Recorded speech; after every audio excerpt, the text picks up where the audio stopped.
1954. A back bedroom in Indiana, Sunday night. A woman presses a navy rayon dress with a GE iron and a damp scrap of flour sack laid over the fabric. No scorch, no shine marks. She has worn this dress every Sunday for 3 years, and it looks like she bought it last week. These are 18 fabric tricks that were standard knowledge in American homes for decades. Every one of them worked. Not one of them required a store-bought product. Most have vanished completely. Number 18. The press cloth. Women never ironed directly on fabric. They always placed a damp cloth between the iron and the garment. It prevented scorch marks, shine, and heat damage on every fabric from cotton to rayon to wool. A piece of old flour sack or a scrap of unbleached muslin, wrung out until just barely damp and laid flat over the garment. The hiss of steam when the hot iron touched the wet cloth. The GE Speed Iron or the Sunbeam Iron Master, $4.95 to $6.50 from the Sears catalog. She pressed, lifted, moved forward, and pressed again. Never a sliding motion. Sliding stretched the weave. The fabric underneath came out crisp, flat, and without a single mark. Modern irons now have steam settings and non-stick plates that try to replicate what a 10-cent rag already did. That torn strip of flour sack cost nothing. It protected a $5 dress for years. The iron companies eventually solved the problem she had already solved and charged $40 for it. Number 17. Inside out. Washing. Every garment was turned inside out before washing. This protected the outer surface from agitation damage, color fading, and pilling. The wringer washer, Maytag or Speed Queen, pulled fabric through rubber rollers that squeezed the water out. The agitation was rough. Turning a dress inside out meant the friction hit the inner seams, not the face of the fabric. Buttons stayed intact. Printed patterns kept their sharp edges. A house dress from Penny's at $2.98 that should have faded in 6 months still had its pattern clear after 2 years. She was not being fussy. She was being precise. And precision cost her 5 seconds per garment. Number 16. The saltwater color set. Before wearing a new dress for the first time, women soaked it in cold salt water, a traditional method believed to lock the dye in place and prevent bleeding. Half a cup of Morton's table salt, 10 cents a box, dissolved in a basin of cold water. The new dress submerged overnight. While modern textile science shows that salt only acts as a fixative during the actual boiling dye process at the factory, it was a foundational ritual for mid-century cottons. Red stayed red, navy stayed navy. A cotton print dress at $3.49 held its original color through a full year of weekly washing. Color-safe detergent now costs $8 or $9 a bottle. The active principle has barely changed from what a box of salt did in 1953. 10 cents worth of salt and 1 evening of patience. That was her color lock technology. Number 15. The white vinegar rinse. A cup of white vinegar added to the final rinse water removed soap residue, softened the fabric, and brightened colors. No commercial fabric softener needed. Heinz white vinegar, 19 cents a quart, poured straight into the rinse tub or the rinse cycle of the early automatics. The acetic acid dissolved mineral deposits and leftover Fels naphtha or Tide residue that made fabric stiff and scratchy. Towels came out soft as new. Dresses lost that cardboard feeling. The faint vinegar smell vanished the moment the clothes hit the line. Procter & Gamble introduced Downy fabric softener in 1960 at 49 cents a bottle to solve a problem that a pantry staple had already solved for a full generation. She did not need a product with a name. She needed a bottle from the pantry and the knowledge of what it could do. Number 14.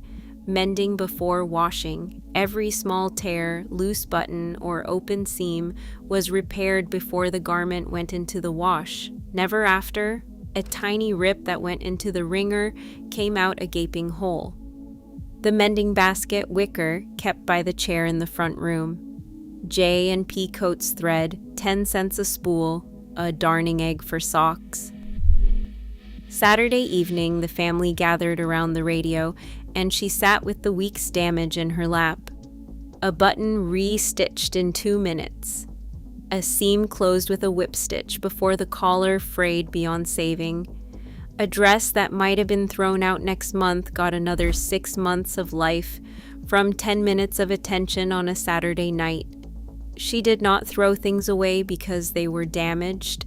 She fixed them because that is what you did with things that still had life in them. 5 items in and every ingredient has come from the kitchen or the sewing basket. Salt, vinegar, a scrap of muslin, a needle, and thread. None of it arrived in a branded bottle with instructions on the back. The knowledge lived in hands, not on labels. That is the difference between a skill and a product. A product can be discontinued. A skill only disappears when the last person who knew it stops passing it on. Number 13, homemade laundry starch. Women made their own starch from Argo cornstarch and boiling water. It gave cotton dresses a crisp finish that held all day and helped the fabric resist dirt and stains. 1 tablespoon of Argo cornstarch, 12 cents a box, dissolved in a cup of cold water, then added to a quart of boiling water on the stove. Stirred until it went translucent, the dress dipped in while still warm, wrung gently, hung to dry. The crackle of starched cotton when you put it on. That sound is gone from most American mornings now. The collar stood at attention, the skirt held its shape through 8 hours of errands and still looked pressed at supper time. Niagara spray starch came later in the aerosol can at 39 cents. It never worked half as well. A woman in a starched dress looked like she had somewhere to be. It was not vanity, it was armor. Number 12. Line drying in the shade for colors. Colored garments were always hung in the shade. Only whites went into direct sun. Sunlight bleached the dye out of colored fabric in a single season. The backyard clothesline. 2 T-posts and a length of cotton rope. Wooden spring clothespins from the bag that hung on the line. Whites on the sunny side of the yard. Darks and prints on the porch side under the shade of the elm. A red calico print that stayed true for 3 full years because she never once baked it in direct afternoon light. Nobody told her about UV degradation. She just knew what the sun did to a red dress, and she paid attention. Number 11. Cold water for everything that was not white. Hot water was reserved for whites and heavily soiled work clothes. Everything else was washed in cold water. This preserved color, prevented shrinkage, and kept the fiber structure intact for years. Heating water cost real money, gas was metered. But frugality was not the only reason. She knew from her mother that hot water opened the fibers and let the dye escape, that it shrank wool, that it weakened cotton over time. Cold water cleaned the dress, hot water aged it. Tide launched in 1946 at 33 cents a box and recommended hot water for everything on the label. While hot water was brilliant for heavily soiled cottons, it was punishing to delicate dyes, making a mother's instinct to use cold water the superior choice for preserving fabric. Number 10. Spot cleaning instead of full washes. A small stain did not send the whole garment into the wash. Women spot cleaned with a damp cloth, a drop of Felsnap the soap, and cold water. The dress went back in the closet. Felsnap the heavy yellow bar, 10 cents. The smell of naphthalene and tallow. A damp washcloth rubbed against the bar, then dabbed gently onto the spot. Blotted, never rubbed with a clean white cloth. The stain lifted. The dress did not go through the full cycle of wash, wring, hang, and press. A Sunday dress might be fully washed only once a month.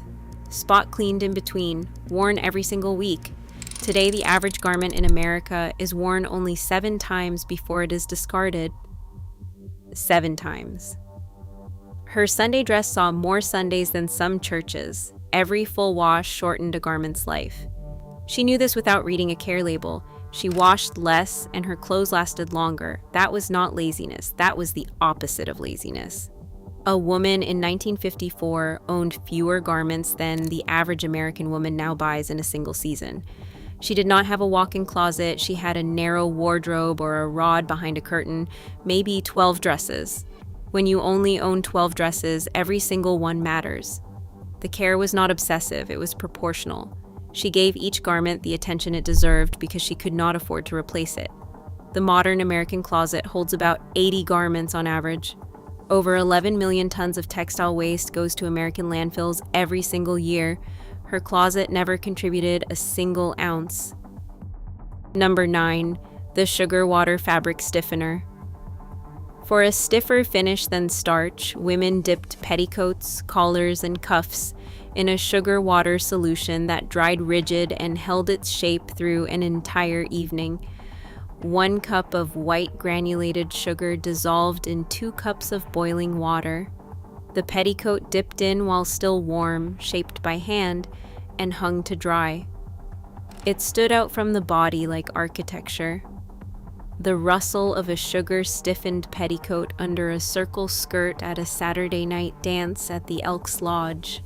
The way it held its bell shape for hours, washed out completely in the next rinse, ready to be stiffened again when the next dance came around. A nickel's worth of sugar from the kitchen canister. The engineer was her mother, and the engineering cost a nickel. Number 8. Turning collars and cuffs. When the collar or cuffs of a man's dress shirt wore through on the outside edge, women detached them, flipped them, and re-stitched them. A worn shirt got a second life from its own fabric. The collar separated at the stitching line, turned 180 degrees so the fresh underside now faced the world. Re-stitched on the Singer treadle machine that sat in the corner of the bedroom, the steady clatter of the treadle under her foot. A white Arrow shirt from the department store at $3.50. The collar was always the first thing to fray. Turning it bought another full year of wear. A man went to work in a shirt with a turned collar and nobody knew. His wife knew. And she did not consider it a compromise. She considered it a solution. Number 7. Bluing for whites. A few drops of liquid laundry bluing added to the rinse water counteracted the yellow cast that white fabrics developed over time. Whites came out looking brighter than the day they were bought. Mrs. Stewart's liquid bluing, the small blue glass bottle that sat on the shelf above the wash tub. A few drops stirred into the final rinse. Too much and the whites turned pale blue. Every young bride made that mistake once. The faint blue tint canceled the yellow wavelength the human eye was picking up. White sheets, white shirts, white Sunday gloves that looked like fresh snow, not bleached, not chemically whitened. Optically corrected by a woman who could not have explained the physics, but knew the result by heart. Mrs. Stewart's bluing is still manufactured today. Most people under 50 have never heard of it. The knowledge walked out the door with the generation that used it. Number 6. Hanging garments to air between wearings. After wearing a dress, women hung it on a hanger in open air for several hours before putting it back in the closet. This let wrinkles relax, moisture evaporate, and odors disappear naturally. A wooden hanger, never wire, which left shoulder dimples in the fabric. The dress hung on the back porch hook or from the curtain rod with the window cracked. The evening air pulled the body heat and moisture out of the fibers. Light wrinkles from sitting dropped out by morning. No Febreze at $4.99 a bottle. No dryer sheets. No fabric refresher spray. Just AR and time and an open window. Air is free. Patience is free. The garment care industry has spent decades convincing people they need a product to do what a window already does. Number 5. The damp rolling method for ironing. Clothes were taken off the line, slightly damp, rolled tightly in a clean towel, and stored in the icebox for a few hours before ironing.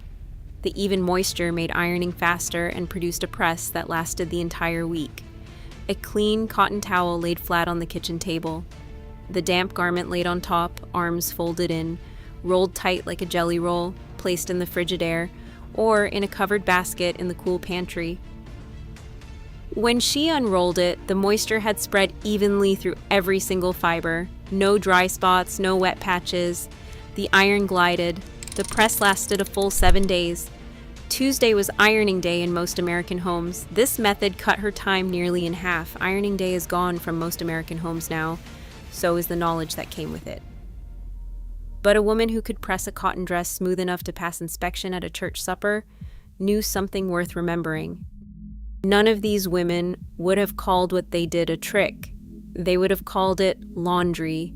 It was not a performance.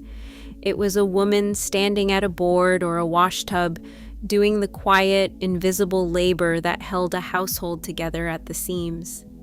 And the reason these tricks worked so well is the same reason they disappeared. They required time. They required attention.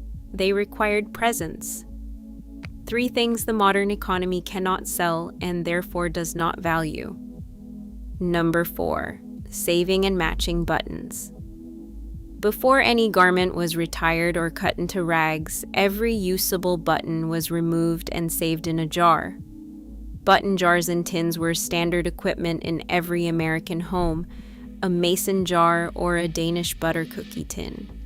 The clink of bone, shell, bakelite, and metal buttons rattling together when you picked it up. A child sitting on the kitchen floor on a rainy afternoon sorting them by size and color. When a button popped off a good dress, the replacement came from the jar. Matched close enough that nobody could tell, stitched on tight with J&P Coats thread, every button in that jar was a small artifact from a garment that was gone. A white pearl button from a blouse she wore on her honeymoon, a brown bakelite button from a coat her mother gave her in 1942. That jar held the history of every dress the family had ever owned. A child could hold it up to the light and see 20 years of Sunday mornings in a handful of buttons. Number 3, dress shields. Women sewed or pinned crescent-shaped cotton pads inside the underarms of dresses to absorb perspiration and protect the fabric from sweat stains and yellowing. The shields were removed, washed separately, and reused for years. Kleinert's dress shields, available at Woolworths or ordered from the Sears catalog, 25 cents a pair, 2 layers of cotton with a rubberized backing, snapped or pinned into the armhole seam before the dress was worn. The dress stayed dry under the arms through a humid July afternoon. No yellow ring developed over time, no stain that no amount of bleach could lift. The shield took all the damage, the dress stayed new. One of the most frustrating reasons a woman might see a favorite dress ruined was underarm yellowing and fabric rot from sweat. Dress shields intercepted the moisture entirely. 25 cents saved a $5 dress, and nobody saw them but her. Number 2, letting down and taking up hems. Dresses were bought or made with generous hems, extra fabric folded under at the bottom. As fashions changed or a daughter grew taller, the hem was let down for more length or taken up for less. One dress served across years and sometimes across generations. The hem gauge, a small metal ruler from the sewing box, a line of straight pins held between her lips. The daughter standing on a kitchen chair, turning slowly, while her mother pinned the new length even all the way around. The faint crease line where the old hem had been, pressed out with a damp cloth and a hot iron until it disappeared. A $3.98 dress that fit a girl at 10 could fit her at 12 with the hem let down and a fresh pressing. Then it could go to her younger sister and be taken back up again. That hem was not just extra fabric, it was a plan. Built into every garment was the assumption that it would need to change because the person wearing it would change. Nobody builds that kind of plan into clothing anymore. The plan now is to buy another one. Number 1, flour sack and feedsack dresses. Women made dresses, aprons, children's clothing, curtains, and quilts from the printed cotton fabric of flour sacks and animal feed sacks. The fabric was so popular that the mills eventually started printing the sacks in floral and gingham patterns because they knew what women were doing with them. A 50-pound bag of Pillsbury flour or Purina chicken feed. The cotton was tightly woven, durable, and soft after just a few washes. By the late 1930s and all through the 1950s, companies like Bemis Brothers Bag Company were printing the sacks in full floral patterns, plaids, stripes, and checks. Women stood in the feed store choosing their flour by the pattern on the bag, matching 2 sacks of the same print so there would be enough yardage for a girl's school dress. The careful removal of the brand label, soaked in kerosene or rubbed with lard to dissolve the printed ink. Then the fabric went into the wash, came out soft as any bolt of cotton from the dry goods store, and went under the needle. The sound of the Singer treadle running a straight seam through Feedsack cotton on a Tuesday afternoon. A bodice cut from one sack, a skirt from the matching one, tiny covered buttons, a sash from the leftover scrap. A dress that cost nothing but thread and time, and the flour the family was already going to buy. This was one of the rare moments when an industry actually responded to what women were already doing instead of the other way around. The mills saw women cutting open their sacks and sewing clothes for their children. Instead of fighting it, they started printing patterns. And women chose their livestock feed based on which print would make the prettiest dress for their daughter. A girl wore a dress to school that was made from a sack that once held 50 pounds of chicken feed. She looked beautiful in it. Her mother made sure of that. The seams were straight. The hem was even. You could not tell it from a store-bought dress unless you knew what to look for. And nobody was looking, because half the girls in that classroom were wearing the same thing. The woman who cut the pattern and ran the seams and pressed it flat with a damp cloth and a hot iron, she may be gone too. But the dress she made with her own hands for a daughter who needed one is still holding its shape. Still soft, still in one piece. Because it was made by someone who loved the person wearing it. And that is a technology no factory has ever matched. And if you want more forgotten wisdom from the generations who came before us, the next video is waiting for you right now.